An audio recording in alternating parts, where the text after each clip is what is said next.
இப்போ நம்ம பார்க்க போகிறது பார்த்திங்கன்னா எக்ஸசைஸ் 4.1ல் செகண்ட் சம் பார்க்குறோம். எப்படின்னு பாருங்கள். குரூப் ஆஃப் 360 பீப்புள் இருக்காங்க.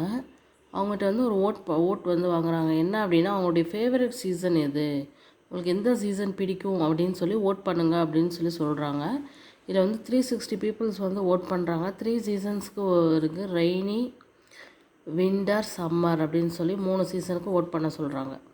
ஸோ அவங்க பண்ண ஓட்டை வந்து அந்த டேபிள் ஃபார்மேட்டில் கொடுத்துருக்காங்க பாருங்கள். சம்மர் சீசனுக்கு 90 பேர் ஓட் பண்ணியிருக்காங்க. ரெய்னிக்கு வந்து 120 பீப்புள்ஸ், விண்டர் சீசன் வந்து 150 பீப்புள்ஸ் லைக் பண்ணியிருக்காங்க. இப்போ ஒவ்வொரு கொஷினாக பார்க்கலாம். Which season got the most odds, இதை பார்த்தாலே சொல்லிடலாம். எந்த சீசனுக்கு அதிகமான ஓட் வந்திருக்குது? 150 அப்படிங்கிற விண்டர் சீசன். ஸோ ஃபஸ்ட் கொஷினுக்கு வந்து விண்டர் சீசன் தான் answer. Which season got the most odds அப்படிங்கிறது விண்டர் சீசன். அடுத்த second one, find the central angle of each sector அப்படின்னு சொல்லியிருக்காங்க. ஸோ ஒவ்வொரு சீசனுக்கும் நம்ம வந்து என்ன கண்டுபிடிக்க போகிறோம் அப்படின்னா, சென்ட்ரல் ஆங்கிள். இது வந்து நம்பர் ஆஃப் ஓட்ஸ் தான். ஸோ ஒவ்வொன்றுக்கும் எவ்வளோ ஆங்கிள் அப்படின்னு சொல்லி கண்டுபிடிக்க போகிறோம். ஓகேவா? அப்போ வந்து நம்மளுக்கு என்ன தெரியும் அப்படின்னா, மொத்தம் இருக்க 360 பீப்புளில் எத்தனை பேர் வந்து ஒவ்வொரு சம்மருக்கும், ரெய்னிக்கும், விண்டருக்கும் ஓட் பண்ணியிருக்காங்கன்னு தெரியும்.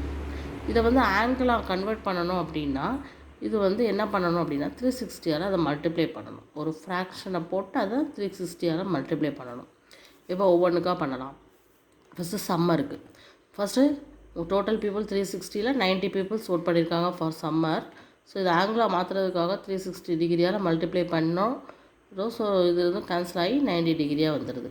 அதே மாதிரி தான் ரெய்னிக்கும் மொத்தம் இருக்க 360 பீப்புள்ஸில் 120 பீப்புள்ஸ் என்ன பண்ணியிருக்காங்க, ஓட் பண்ணியிருக்காங்க. அதை ஆங்கிளாக மாற்றுறதுக்காக 360 டிகிரியால் மல்டிப்ளை பண்ணுறாங்க. ஸோ கிடைக்கக்கூடியது 120 டிகிரி. ஏன்னா 360 கேன்சல் ஆயிரும். சேம் இன் விண்டர், டோட்டலாக இருக்கக்கூடிய 360ல் 150 பீப்புள்ஸ் வந்து என்ன பண்ணுறாங்க, ஓட் பண்ணியிருக்காங்க. ஸோ 360 கேன்சல் ஆகி 150 டிகிரி வருது. ஸோ ஒவ்வொரு சீசனுக்கும் இப்போ நம்ம சென்ட்ரல் ஆங்கிள் கண்டுபிடிச்சாச்சு. இதுதான் செகண்ட் கொஸ்டினுக்குரிய ஆன்சர். ஃபார் எவ்ரி செக்டார் என்னது, எவ்ரி சீசனுக்கும் சென்ட்ரல் ஆங்கிள் எவ்வளோன்னு சொல்லி கேட்டிருக்காங்க. இது ஈஸியாக கேன்சல் பண்ணி கண்டுபிடிச்சிட்டோம். இப்போ third question, draw a pie chart to show that informations. ஓகேவா? இதுக்கு நம்ம ஒரு பை சார்ட் வந்து ட்ரா பண்ண சொல்கிறாங்க. அதுக்கு பை சார்ட் அப்படின்னாலே அது வந்து சர்க்குலர் ட்ராயிங் தான். ஸோ ஒரு சர்க்கிள் போட்டுக்கோங்க. அந்த சர்க்கிளோட சென்டர் மார்க் பண்ணிக்கோங்க.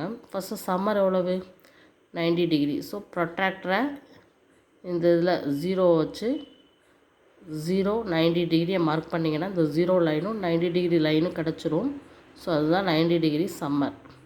அதுக்கடுத்தது ப்ரொட்ராக்டரை வந்து இந்த 90 டிகிரியை பேஸ் லைனில் வச்சிடணும். ஓகேவா? 0 டிகிரி இங்கே இருக்கணும்.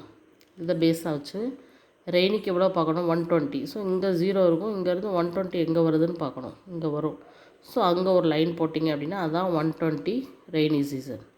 அதே மாதிரி வின்டருக்கும் அந்த 120ங்கிற அந்த லைனில் தான் என்ன பண்ணணும், நம்ம பேஸ் லைனாக வைக்கணும். வச்சு இங்கேருந்து 180 பார்த்திங்கன்னா கரெக்டாக யாருக்குமே நம்ம ஸ்டார்டிங்கில் பண்ண 0 டிகிரியில் தான் முடியும். ஸோ இந்த 180 டிகிரிங்கிறது விண்டர். ஸோ இந்த மாதிரி ஒரு பை சார்ட் வந்து நம்ம ரெடி பண்ணியாச்சு. ஓகேவா? இதுதான் தேர்ட் கொஸ்டினுக்குரிய ஆன்சர். எப்படி பை சார்ட் வரைஞ்சிருக்கோங்கிறத பார்த்துக்கோங்க. ஓகேவா? Okay, thank you.